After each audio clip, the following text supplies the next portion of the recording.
Well, good evening, or wherever you are in the world. Good afternoon. It's the afternoon for me. Good evening, everyone. And I want to thank Simon for organizing this seminar this afternoon, and to Northern Sport Ireland also for allowing me to present some of the research and some of the work we've been doing. I think that I would prefer to be in Northern Ireland right now than being at home, sitting and working remotely and doing this. But I guess it's the next best thing. And I think it allows us to reach a lot of people from different places. So I think I really want to make the best out of this hour or an hour and 15 minutes we're going to spend together. So hopefully it's very difficult to talk to a computer. But at the same time, I hope there will be some reaction and some questions in chat.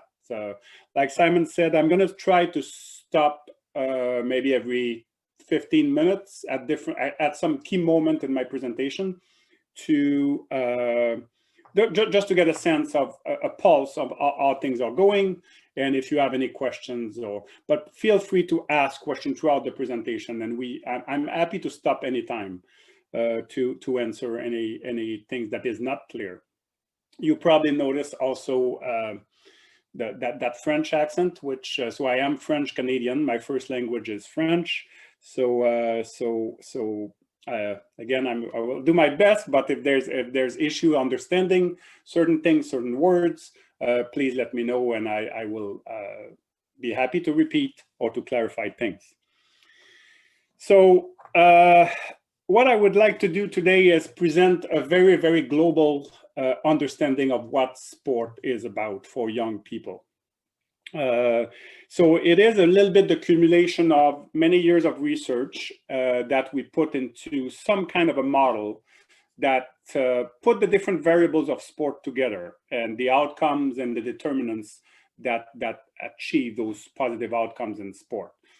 So I understand that there's a lot of coaches, lots of practitioners on this call, and I will go back and forth between research and practice.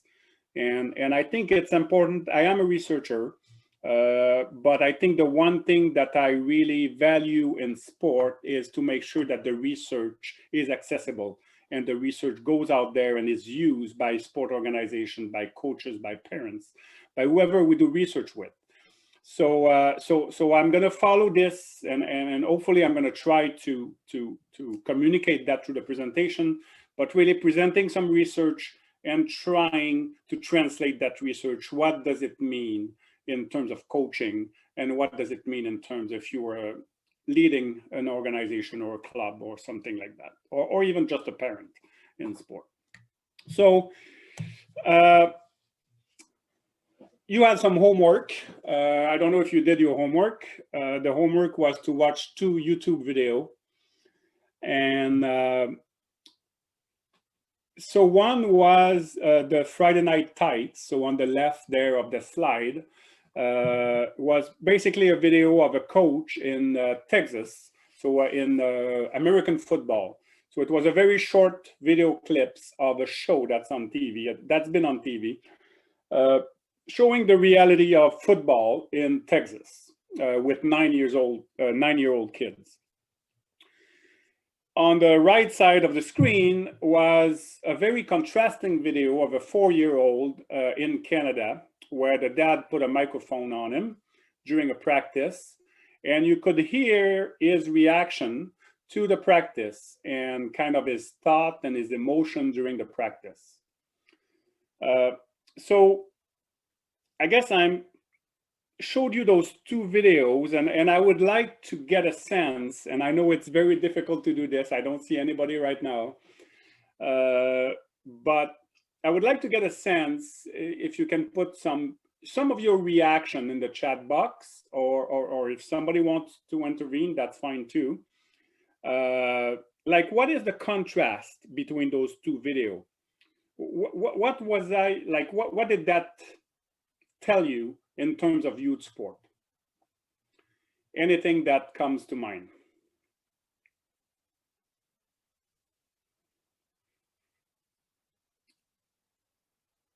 Simon, anything interesting there, or? Yeah, it's actually moving too fast for me to, to read them all. Second. Okay, things are Um, coming in. yeah, it's coming in quickly. So Mary has offered the observation that the second video was very child-centered. Damien pulls apart, I suppose, in terms of the setting that they were both in. Amanda, very intense versus relaxed and fun. Okay. One was about, this is from Jackie, one was all about winning, and the other about playing. From Kate, the American football one was about winning again. Alba, one child was having fun. Okay. From Vicky, Great. the American football coach made me uncomfortable, and the hockey kid was so warm and uplifting. Perfect. Okay. All right. So what do we see here is I think the reason I wanted to show you show you those two videos is to present a contrasting view of youth sport. And I think it's a very contrasting view. And I think all the comments that you put there seems to be reflecting that, you know, winning versus relaxing, having fun versus long-term, you know, outcomes, very intense versus, you know, very kind of doing it just for not really focusing on anything in the hockey one. But I think what it represents to me also, and I think the first comment that I think it was Mary said, adults versus child center. You know, the video of the American football is adult oriented. That's the adults are leading the way.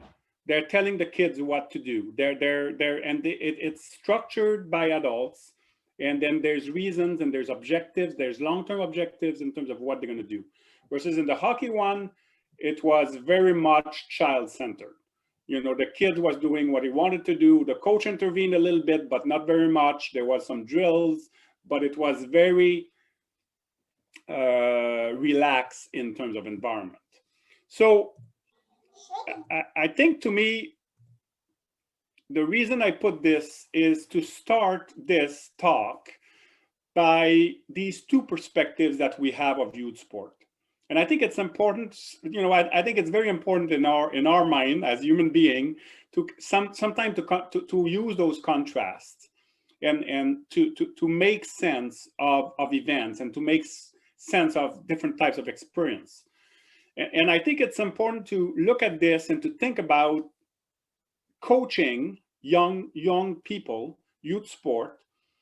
It's probably not the American football one, and maybe it's not the Canadian hockey one, the Tim Horton one, the Timbits one, but how do we reconcile these two things? What is it that we can do in youth sport that would brings us a perspective where there is skill development, there is performance, there is competition, but it's done in a healthy way, and it's done in a way that serves the kid, and that is child-centered. So the other thing, the other question, I guess, that this raises is, what are the elements that explain those two different perspectives?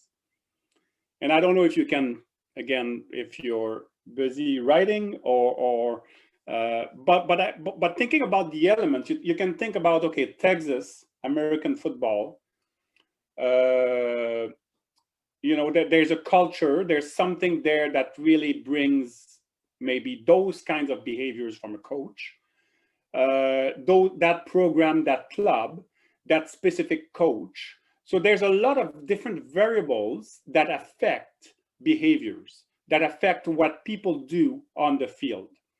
And I think it's very important to think about sport as an interaction of different systems. And I'm going to talk about systems here, meaning that the little kid skating was the results of a program, so it's called Timbits in Canada, very recreational types of programs that is not really focused on, but it's really to learn how to skate, to learn how to put your skates on, and to, so it's, but the system is there. The system is directing kind of what's going to go on the ice. In American football, it was kind of the same thing. So there was a much more competitive type of environment that dictated some of the behaviors of the coach and some of what the coach did. So it's important to think about sport as from a system perspective that way. So if you know, I'm sure there's a lot of coaches on the call. So if you're a coach, you are doing something, but you're part. If you're a coach in Northern Ireland, you are part of a club, and you are part of a town or a city or you know, a county, and you're part of a country, which is part of a bigger element too. So all this has some influence in terms of how you're going to interact with your athletes. And it's important not to isolate things to one little thing and say, oh, that's bad or that's good, but it's important to look at those types of influences. And that's what I want to do here. So, and it's important to look at those types of influences over time, and not just thinking about, you know, I'm going to talk a little bit about, you know, the long-term aspect of sport, but also the short-term. So I think that was one of the difference between the two videos also. The American football coach, it was about winning, and it was about probably developing players, developing professional football players. Versus the hockey one was very much about the immediate experience, about enjoyment in the moment. So when you're coaching in sport, when you're interacting with athletes, there's always this kind of dilemma you have to solve in terms of, what do I do now to help to make sure that the kids are, I'm developing motivation, I'm developing interest, I'm helping them to be happy, to smile, but also I want to develop some skill for the long term, and I want to develop performance in the long term. So we're going to look at this, and I guess the purpose of the talk is really to take this developmental system approach to describe how different elements of sport affect performance, participation, and personal development through sport.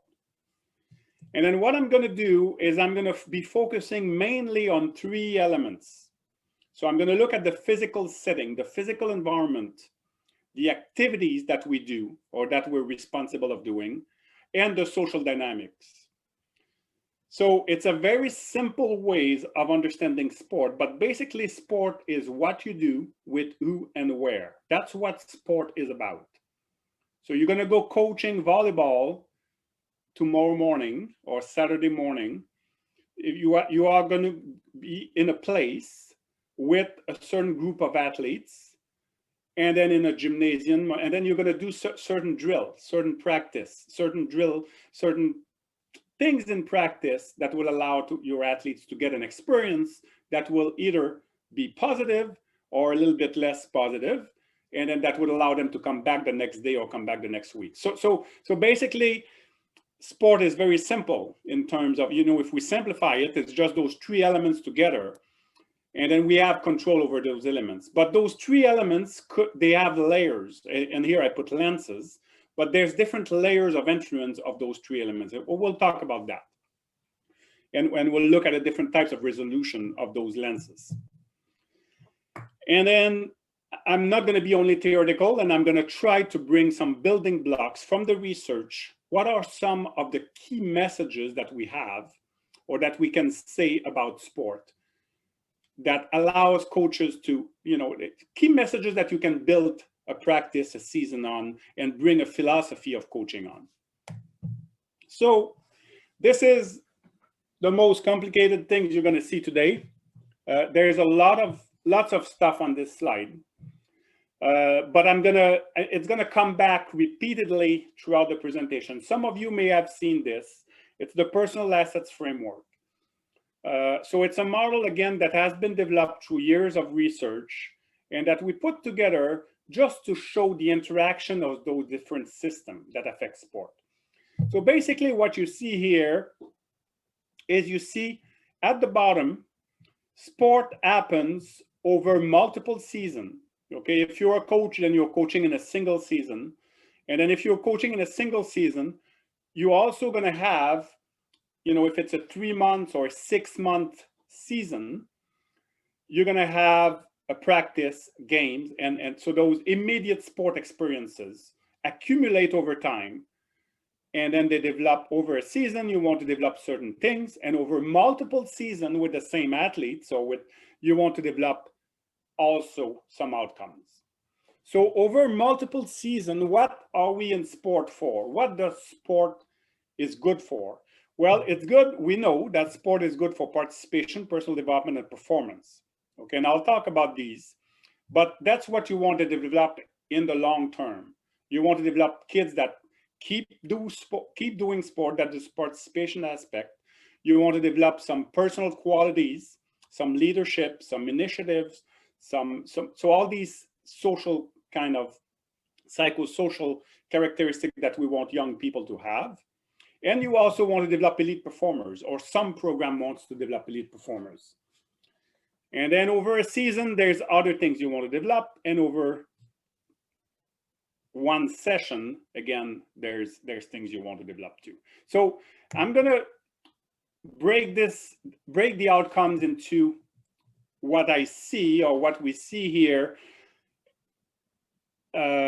could be developed over multiple seasons. So that's the long-term outcomes of sport. So over 10 years you're playing tennis, you're playing soccer, you're playing hockey. What do you want to develop? Any coach in any program, they would like to develop skills. So sport skills. So tennis. So if it's tennis, you want to develop tennis skills. And maybe you want to develop future elite level athletes. So somebody that's going to go onto the tour and become professional tennis player. So that's one objective of sport. The other one is to improve the physical health and continued participation of players, of your athletes. You want to make sure that they stay active, that when they grow up, they keep playing basketball and they enjoy basketball. That's the participation aspect. And then the other thing that we know from research in sport is we know that sport is one of the best activity that we have for young people to develop personal assets, develop personal development. So things like leadership, initiative, self-control, cooperation.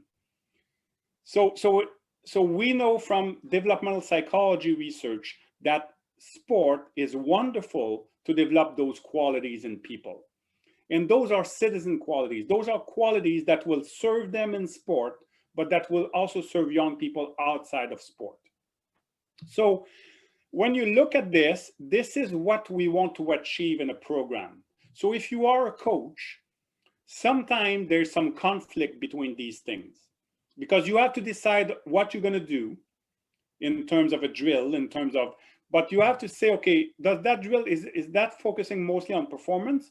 If I put a drill that's a little bit less focused on skill, but is more fun, is more like games or things like this, then that's helping them to improve their adherence, their continuation to sport. That's the participation part. And then if I stop a practice and somebody did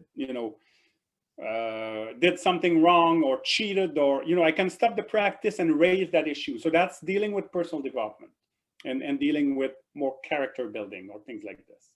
So it's very important to understand that from a coaching perspective, those are the long-term objectives you want to achieve. And the problem with the Friday night type coach that we watch before this call is that coach was focusing on performance.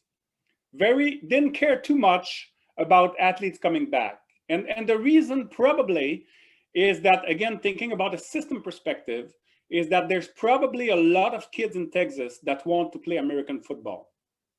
And that coach did not really care if the kids are there to develop personal skills or participation, long-term participation. If they drop out of American football, that coach probably didn't care, based on what the short footage that we saw, because there's going to be another kid coming in, and then he can just use the other kids coming in because it's a very popular sport. But it's important from a coaching perspective to be able to, and I think the research showed that these long-term objectives are not conflictual. We can have sport programs that develop all these 3 Ps. So in the short-term outcome over a season, what do we want to develop? So as coaches, the 4 C's seems to be a way of kind of explaining a little bit what kind of short-term outcomes we want to achieve over a season. So if you're coaching, if you're a coach, and you have a group at the beginning of a season, at the beginning of a year, and then at the end of the year, what you would like to see, if you're an effective coach, if you're a good coach, probably you want to see better athletes at the end of the year. So that's the competence. You want to see athletes that are more, that believe in themselves, that have higher levels of self-esteem, that they believe in terms of what they can accomplish in sport. That's confidence. You want to have athletes that are better connected with others. They know themselves better. They know others better. They can talk to their parents better. They can talk to their coaches and assistant coaches. That's a connection aspect. You want to develop those social relationships. And then the last one is character. You want to develop integrity, empathy for others. You want to make sure they understand the rules, that they don't cheat. So sport is not different from life from this point of view. So basically, you are a coach. If I was able to watch you at the beginning of a season and watch you throughout the season and measure those outcomes in your athletes, competence, confidence, connection, and character, we should see an increase. So if there's a decrease, and if your athletes at the end of the season are not confident, they're cheating, they're not interacting well with others, and really they didn't improve, well, I think you need to look at your coaching. You need to look at, okay, what did I do this season? What can I do better to try? So this gives us nice indicators of effectiveness. These give us nice indicators of what is it to be a coach. And they're very global. They're very, anything could enter in there. And we do workshops sometimes, we talk about things and we ask coaches, what do you want to accomplish? And very often they put a list of things, a lot of different things, but they would fit within one of those 4 C's. And then finally, in the short term, what do you want to develop? So you have a practice, you have a game. So I know, so this weekend you're going to go and you're going to do a practice or you're going to play a game. Depending on the age of the athletes, you want to develop interest. And I put interest here as a concept, but it could be fun, enjoyment, but anything that have those positive emotion and that gets kids going, that gets things excited about what they're doing. So what is interest? First, it starts with situational interest. So that's a focus of attention, effective reaction, and it's triggered by the environment, novelty, surprise, complexity, variability. So just remember that little skaters, the Tim Hortons skaters. He was very excited. He was, there was a lot of stuff going on around him, but he had very positive emotion. The chance of him coming back are very, very high. So that's situational interest. There's things you can do to raise the interest in kids. And that's very important, because if that does not happen, then there is no long-term development. The 4 C's and the 3 P's will not happen because kids would just leave. And when you think about interest as a concept, the first stage of interest is situational interest. So it's those surprise, those excitement, those fun things you do. But then that leads to individual interest. And if people have developed individual interests, they will go out of their way now to engage in things maybe that are not as fun and that don't trigger as much positive emotion. But if we're talking about youth sport, most of the kids in youth sport they need this. They need to develop that situational interest so that they can go and then be engaged and then wanting to reinvest in sport. And I think that's a very important thing to understand in terms of development over time. So if you have older athletes and you have a good understanding that they're very interested, they will go out of their way to go to practice, to do things on their own, then they have developed this individual interest. So when you look at interest, and this concept comes not from sport, but from education. And it's very much related to motivation and self-determination theory, or you can look at it in a lot of different type of theoretical lens. But the very important thing here, and think about yourself, you know, what are you interested in? Are you interested in, you know, music, books, certain types of movies? You know, I like wine. I like tasting different types of wine, different types of beer. So where does that come from? So usually it comes from the environment first. So there's situational interest. So the environment is the trigger to develop interest. So if you're interested in certain types of movie, it's because probably you were at some point, you watch a movie with someone, you know, horror movies or whatever, or books or something, but you develop an interest because somebody gave you an opportunity to try watching a movie or try certain kinds of beer or whatever you were interested in. And then there's very often in our life, we go through, there's a lot of things that are given to us or that we try, but that we don't develop the individual interest. You know, we just kind of leave it there, and that's fine. You know, we cannot do everything in life. But I think in sport, it's a very important thing to understand that the young kids, they try different things, which allow them to develop the individual interest. And I will talk about the importance of sampling, the importance of doing different sport.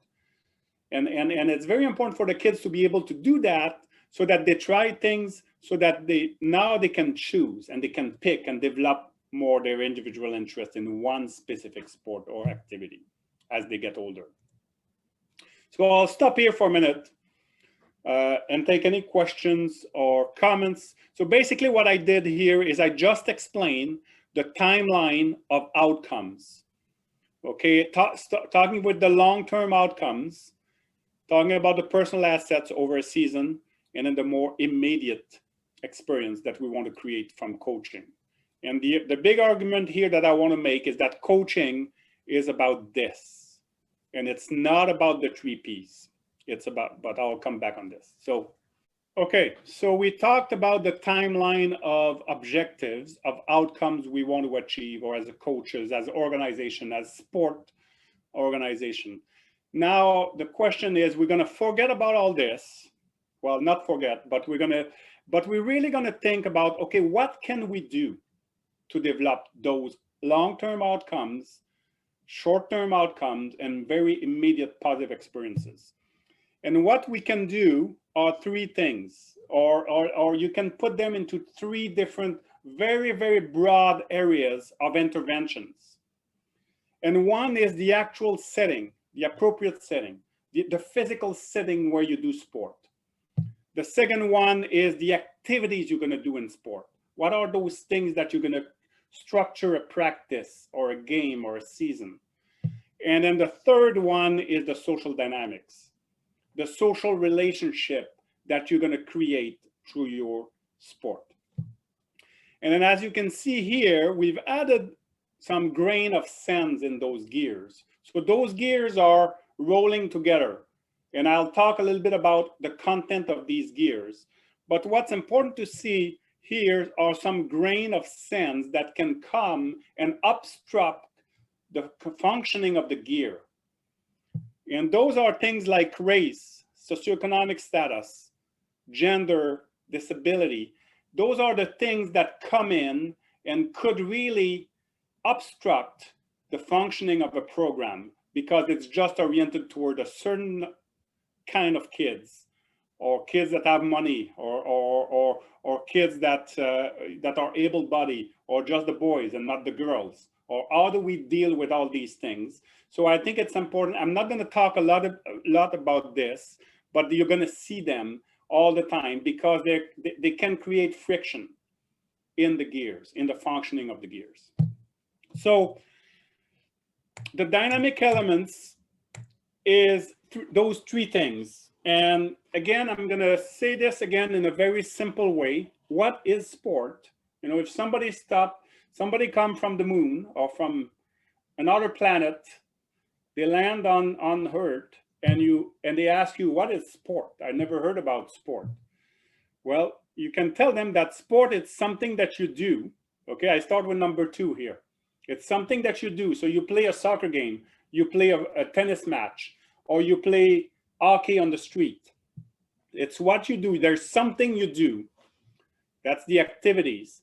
In a place, you do it on the street, you do it in a gymnasium, you're doing it on a soccer field, you're doing it in your backyard, in your driveway, shooting basketball.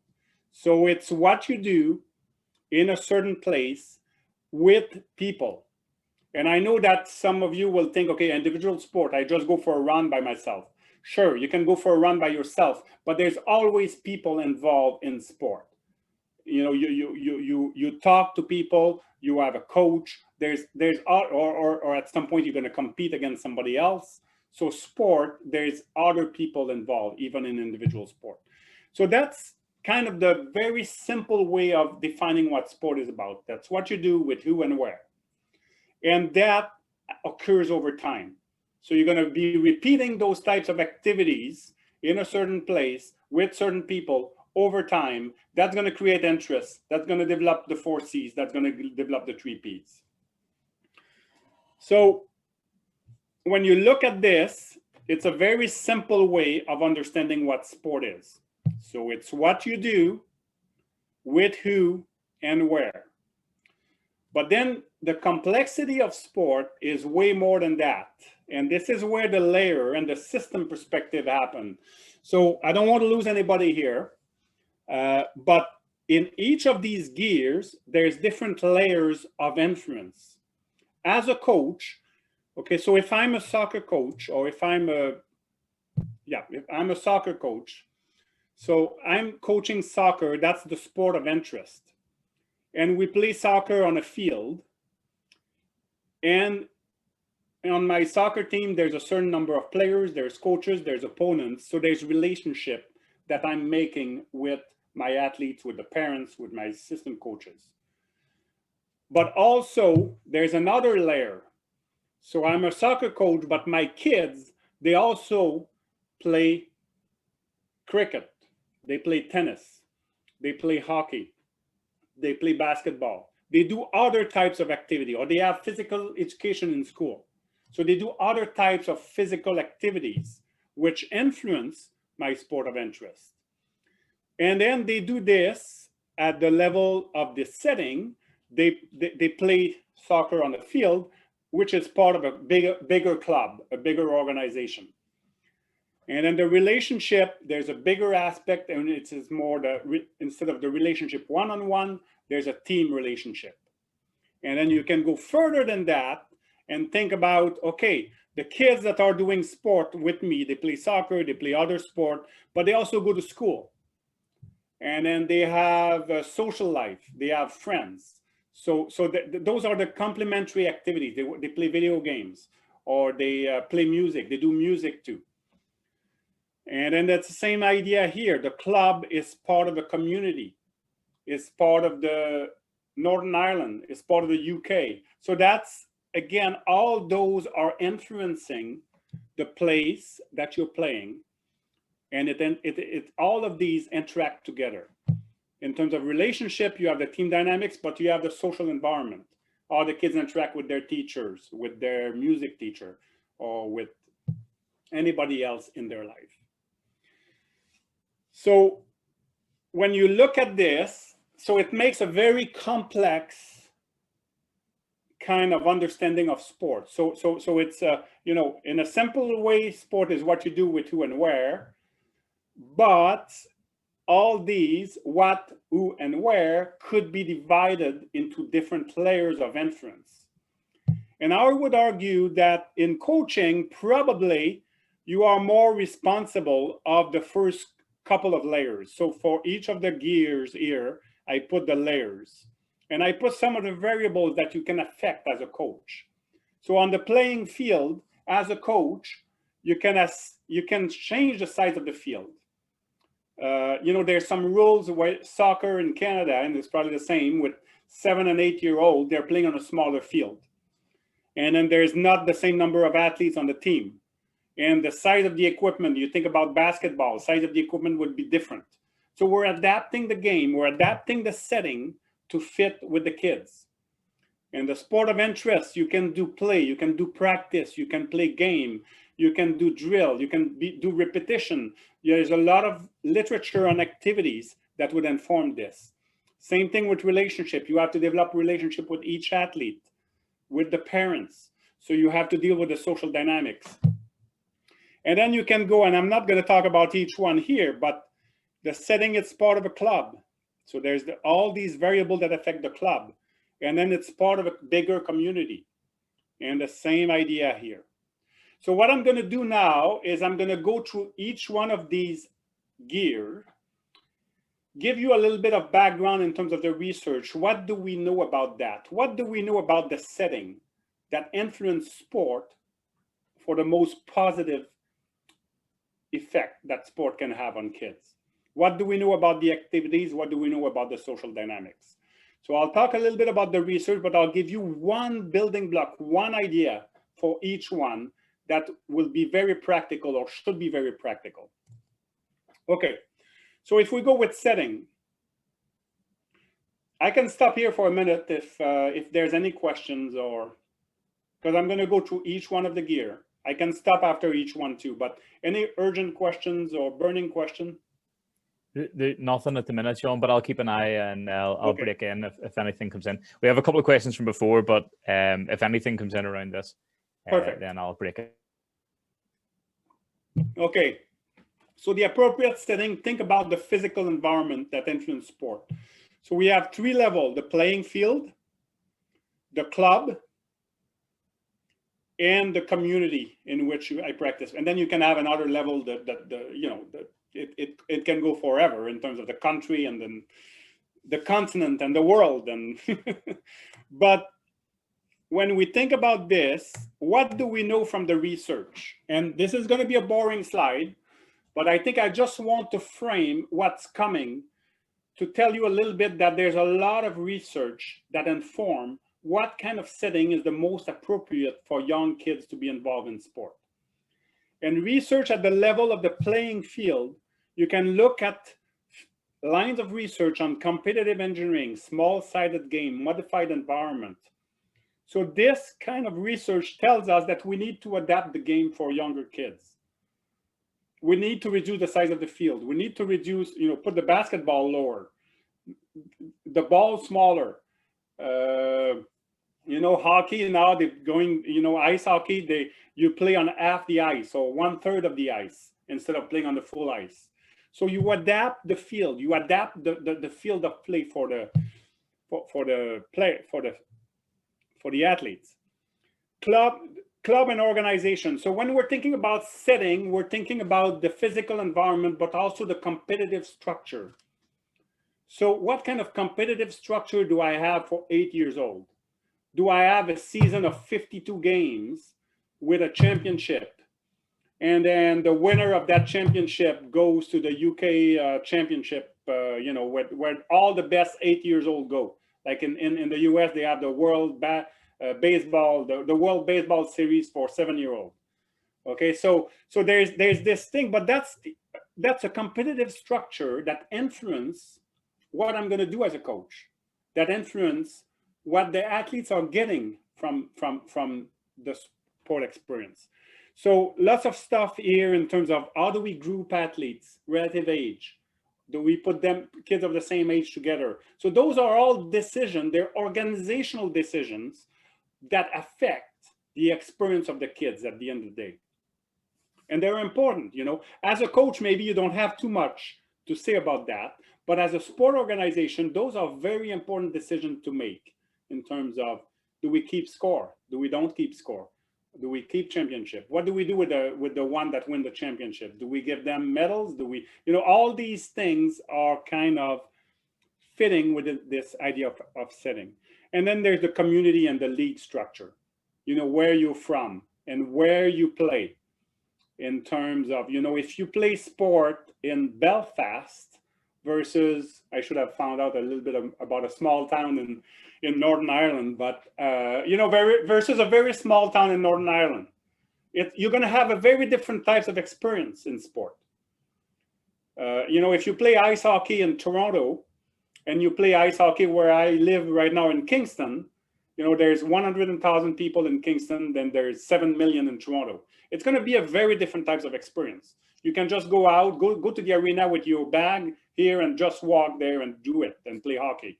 In Toronto, you're going to have to drive. You're going to be in traffic. You can go out here and play outside and it's safe, you know, and in Toronto, it would not be. So there's lots of things at the community level that would influence, again, the experience. So what do we know from this at the level of 1, 2, and 3? Like, what is it that we know from the research that allows us, or that will allow you to kind of say, okay, I can grab something here that would help me? And the thing that we know is that the size, the accessibility, and the competitive structures influence the immediate experience and the long-term outcomes of sport. So we know that. We know that smaller cities seems to be leading to more participation and better performance. We know that a smaller field and less players, the size of the field, will influence athletes' experience. So when you think about interest, 4-season 3Ps, we know that how you're going to set up your sport environment will influence that. And basically, when we think about this at the level 1 and 2, at the level of the field and the club, we want to make sure that you modify the facility, you modify the equipment, and you modify the rules of the games. You know, they don't have to play with the same rules that the older professional players are using. So you want to modify that, the number of players on the field, keeping score, not keeping score, keeping championship or not. Those are decisions that, again, will have an impact. And finally, at the level 3, the birthplace, we also know from the research that size of the city and proximity to a club influence athlete development and influence long-term participation. So again, those are things to change. You know, you're not going to change that. But the thing is that understanding that allows us to make some decision about the setting, allows us to make some policy about. So in bigger cities, maybe what we need to do is more community sport. So dividing the cities in smaller places and build facilities in different places so that players don't have to travel for 1 hour to go somewhere to play a game. So the physical and competitive setting will influence the other variables. So I think it's important to look at appropriate setting as preceding what you're going to do as a coach. So the variable of the physical and competitive setting will affect, so the size of the setting, the accessibility, the competitive structure will affect the other 2 gears very closely in terms of what I'm going to do and the social dynamics. And it's affecting it in terms of those types of things. What I'm going to do and the relationship and the social environment. And eventually, it will affect the 3 Ps.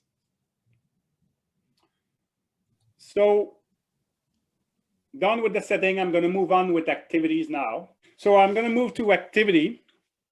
So this gear here. Whoops. Okay, so the dimension of activity. So basically, that's what you do as a coach. So it starts with the sport of interest, the other types of physical activities, and then the complementary activities. So when you look at this again, that's the slide. That's the kind of the more boring slide in terms of what the research tells us. So at the level of the sport of interest, level 1. Where you have decision to make as a coach, or you can make decision about what are you going to do today? What kind of drill are you going to use to teach the backhand in tennis? You're a tennis coach. There's a lot of things you can do. You can play games, you can do repetition, so lots of work on deliberate practice, wonderful research, nonlinear pedagogy. I think that's great stuff in terms of really telling us a little bit about how you change constraints and how you create affordances for athletes to learn different types of skills. Complementary physical activities, I'll talk a little bit about the idea of sampling versus early specialization. and what we know about that.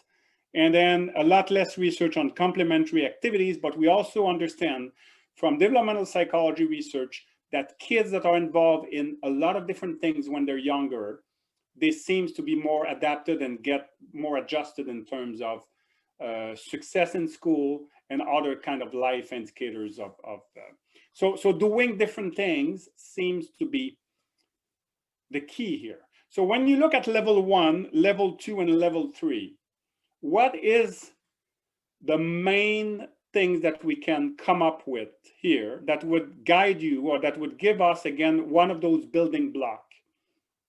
And I think you can probably think about it. It's one word. There's one word here that kind of tell us at the level 1, level of the sport, level of multiple sport, level of different types of activities for the kids. And that word is diversity. So you look, and again, I'm really here for, I'm sure there's some researchers in the group that are probably looking at this and they probably just, fell off their chair, because there's lines of research here that I'm just, but I think what it does, what all those research tells us is diversity is very important for young people. Diversity at the level of a practice, diversity at the level of doing different sport, and diversity of doing different types of activities. And I think I can back this up with some very useful tools that we can use. So when you think about level 1, at the level of your sport, you can define activities that are led by adults or led by young people.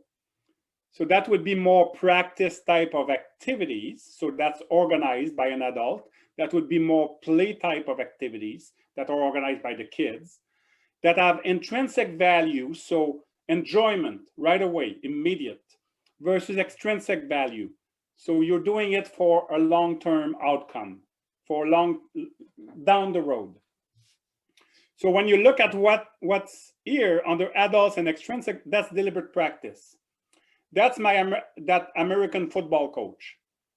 So it's not much fun, but we're doing these drills today because in 10 years, you're going to be you're going to get on the national team. And that's what we need to do when you're 10-year-old. So we need to do repetition, and you need to learn that skill and the right way. That's deliberate practice. It's very led by adults for long-term outcomes. Versus there's another things you can do in practice, and this idea of play practice, teaching game for understanding. So all these bodies of research that have looked more at bringing games within a practice, bringing play within a practice.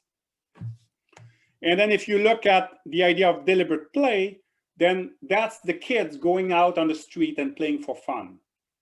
So that's led by the kids, but now they're playing for fun. They're just playing and play basketball in a driveway, playing soccer in a schoolyard, on a tennis court. They're doing it for fun. And the primary reason why they're doing this activity is not for skill development.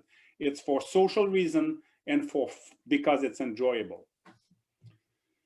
And the last one here, and there's not much research on this, but it would be this idea of spontaneous practice. And we all have these anecdotal evidence of professional athletes. At some points, they go and they practice by themselves. They want to improve.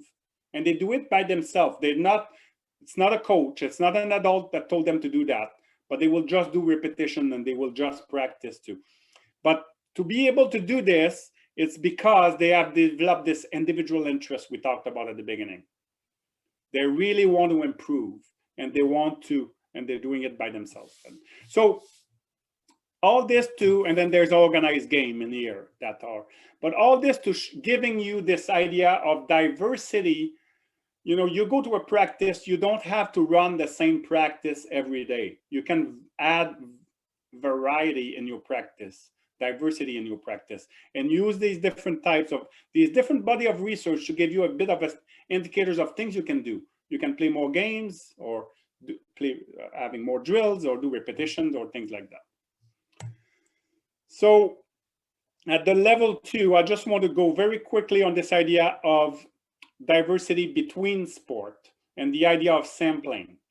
And we know through the research that early specialization, and there's more and more research coming out and better research that shows that by diversifying, by doing different sport, especially during childhood, will lead to long-term those 3 Ps, to performance, to participation, and personal development.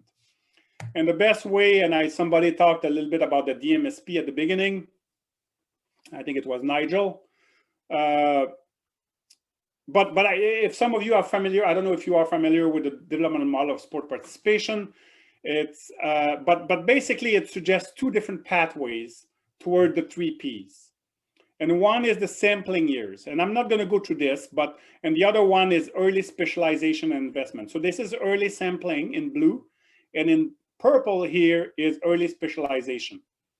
So what early sampling means, you do different sport, you do deliberate play, you do a lot of different types of activities within your sport. You sample within your sport and between sport. And at about age 12, 13, 14, 15, this is certainly not an indicator. It's just kind of saying, okay, there's a point where maybe you need to specialize and invest if you want to become a professional athlete, or it's perfectly fine to just keep playing for fun in a recreational type of environment. We know that this type of foundation lead to performance, better participation, better personal development. And we know that if you specialize early in one sport and just do deliberate practice, like that football coach, there's going to be a lot more dropout. There's going to be less participation, less enjoyment. And I think somebody could argue, and there's a little bit of research showing that it does lead to performance. But the problem here is the risk. And it's risky because you're losing people and you're turning off people, and people are dropping out to develop that elite performer. Versus here, you can still develop that elite performer, but still achieve your goal of the kids that don't become elite performer, they can play sport, they can keep playing sport for fun. So that's kind of what the research tells us. I think I'm running out of time a little bit here, but I'm gonna give you an example of what we did with this diversity. I was involved in a project with the NBA, National Basketball Association, a few years ago.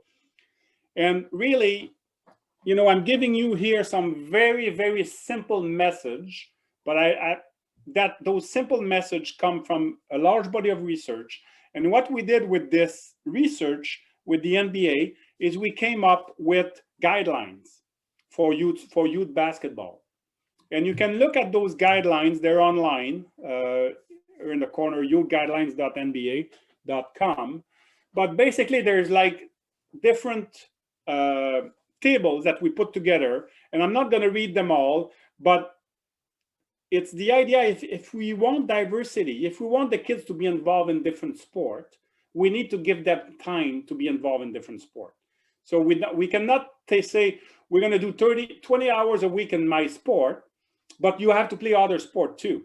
Well, kids have life, then they go to school, and they, you know, especially when you think about 7 and 8 year old. And so we came up here with some guideline, which is sad in some ways that you have to come up with these things without coaches being able to do it by themselves.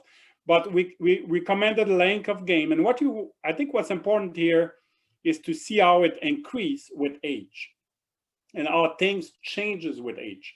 So here's the game length, number of games per week, the length of the practice, and the number of practice and games per week that we suggested.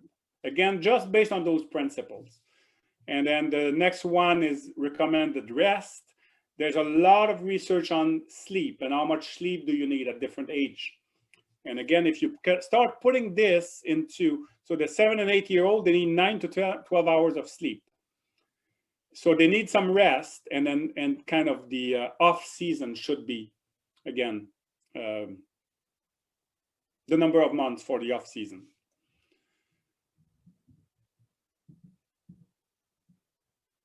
And then the last one was in terms of, there's a lot in basketball in the US, there's a lot of those tournaments in the weekend.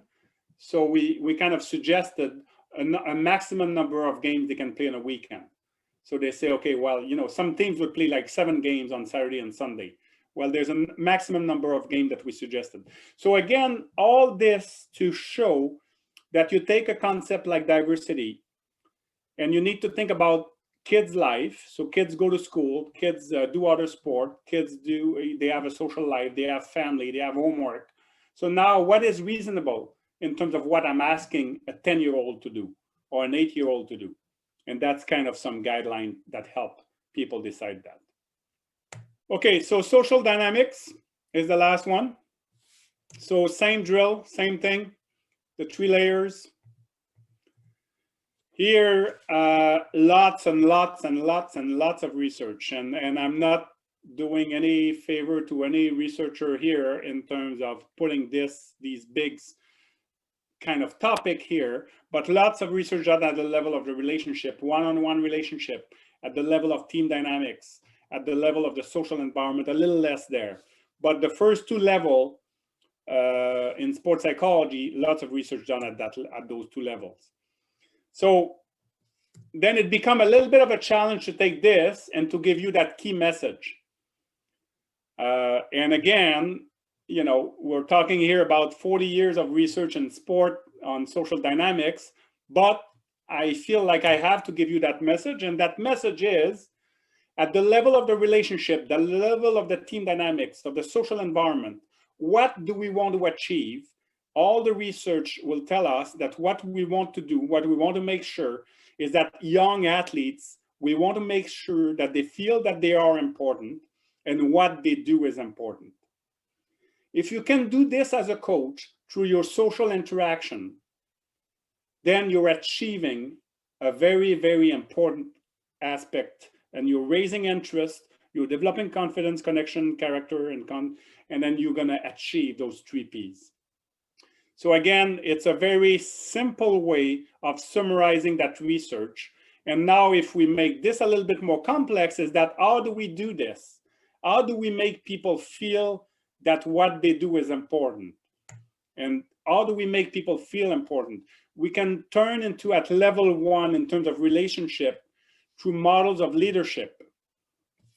And then you can have leadership where you're engaged or not engaged, and where you can be effective or not effective.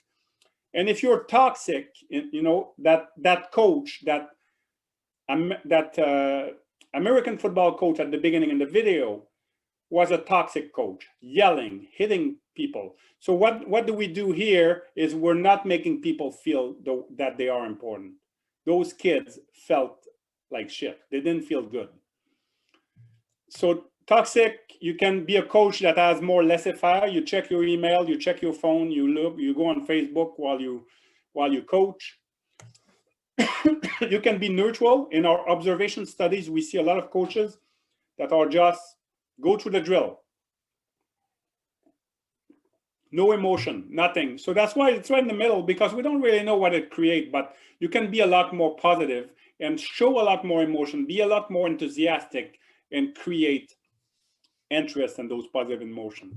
Transactional coach is that coach that will always expect something in return when they ask something.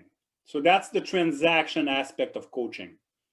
So today we're going to do a certain drill, and if you're doing it well, we're going to finish practice early. Okay, so there's always something, or if you do this very badly, we're going to run laps around the field. So there's a transaction. So that style work, you can get behaviors, you can get people to change their behaviors. If you have kids, you understand this. You know, you give, you know, if you go bed early tonight, we're going to have ice cream tomorrow. So if you have young kids, like you can see that it changes behaviors. It does work. But in the long term, what we understand is that it decreases motivation. Now suddenly you're not doing it for the activities, but you're doing it for the rewards or the punishment. Avoid the punishment. And then there's this idea of transformational coaching, transformational leadership, which is a style of leadership. And in that, we could have put a lot of other type of theories of leadership. But transformational leadership is this idea of helping people to become better people. And what transformational leadership is the 4I of transformational leadership. Okay, and the first element of transformational leadership is this idea of idealized influence.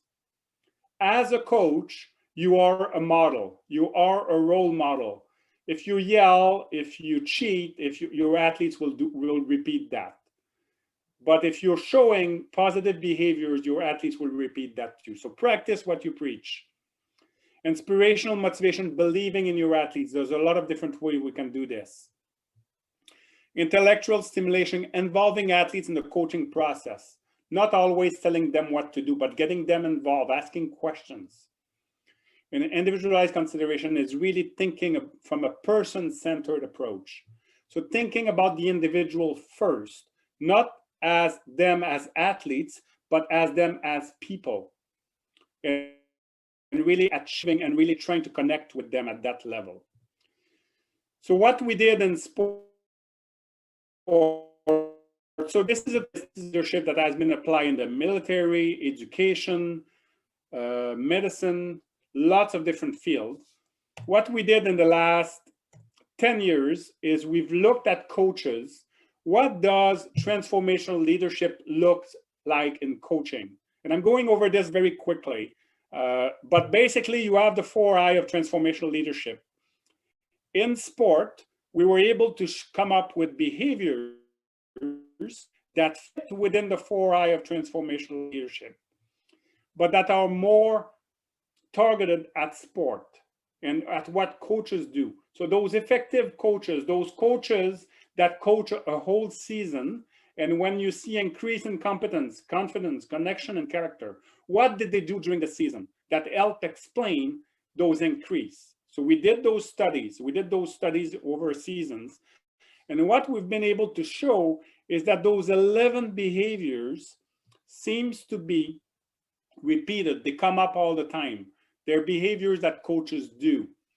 So showing vulnerability, expressing confidence in your athletes, eliciting input. So all these again fit within the 4I of transformational leadership. And the neat thing with this is that we're able to measure that.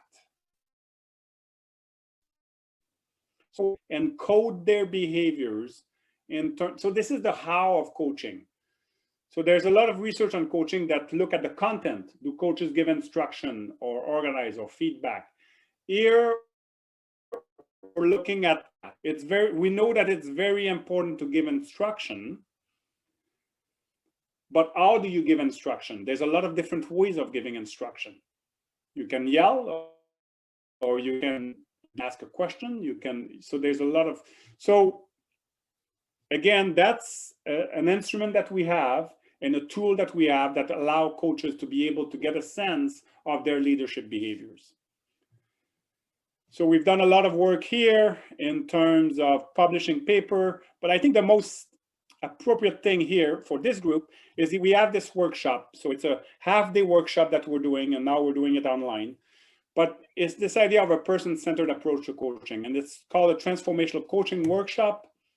It's a half-day workshop, really focusing on those 11 behaviors and really trying to get coaches to understand how do they interact with their athletes at a personal level and in terms of getting them to be involved in their sport.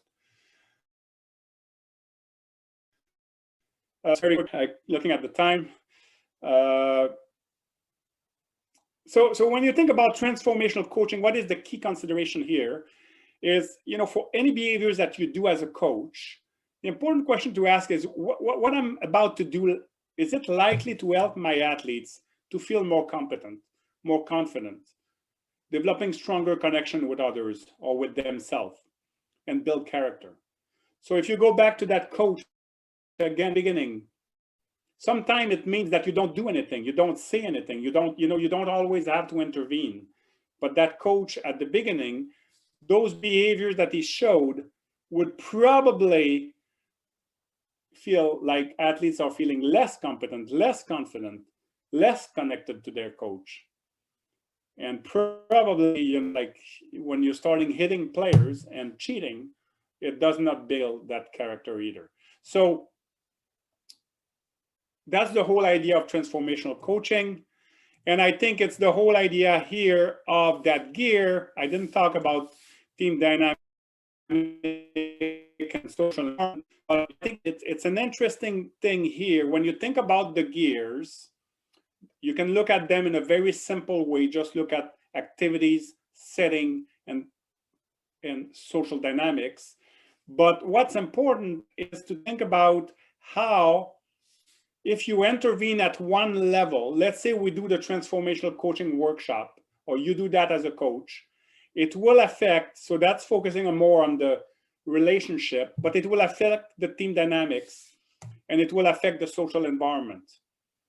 So you can take any approach here, you can change at the level of the playing field, the size of the field, and if you change the size of the field, the number of players, it will affect the social dynamics. And it may affect the type of activity, it will affect the type of activities that you're going to do. So I think thinking about, so I started this talk about the system. It's a series of, there's a lot of layers, but I simplified it and gave you some very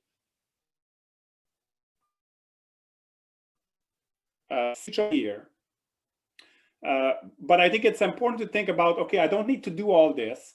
I need just to pick something that I'm going to work on in practice or in games, and it will probably have an effect on that little I'm working on, but also on the environment of the team and the setting that I'm working in.